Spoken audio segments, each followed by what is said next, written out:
we're going to show you how to fit the Oreo, change the battery and use the little tool that we've got here. So you'll probably notice on these, and it has on mine, someone's like put a thin screwdriver in and marked it all there. So what they've made is this wider, like a spreader tool. So basically that goes in, push it in there, and you can see it's got like a lot wider thing. So when you do that, you're not going to mark it. So that's the first thing that you do, basically. Remove the back so you can see the little mini thing. So we're going to take the key out, which you know on the side there is your little button.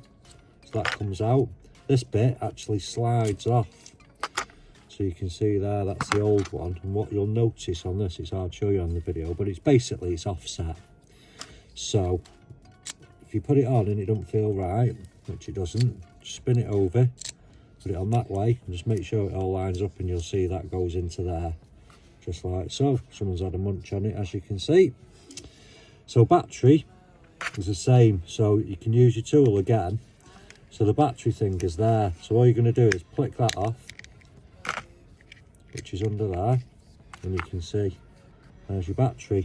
So we'll get a new one. Always advise getting get a branded one of these, because like I say, it is important. If your car won't unlock and start, you'll be knackered without this. So we've got this new battery, so it obviously same as it comes out as it goes in. So again, your little tool in there, you can just flick that up.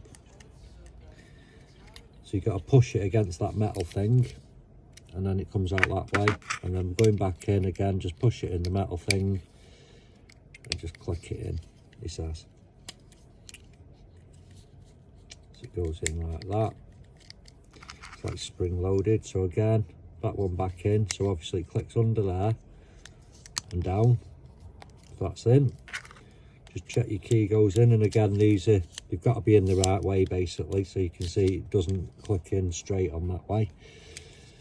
So it's got to be in that way. And then so on this one, like I say, to lock this in on the Oreo, get it there, push it nice and tight, and then that lock basically locks it back in to the key. So you can see there, it don't come off. So there you go. You can get these on our website. So we sell a little tool, we also sell the Oreo and many other key designs. You can get these on our website, www.kilochrome.com. Thanks for watching. Keep liking, subscribing, sharing, etc. Till next time.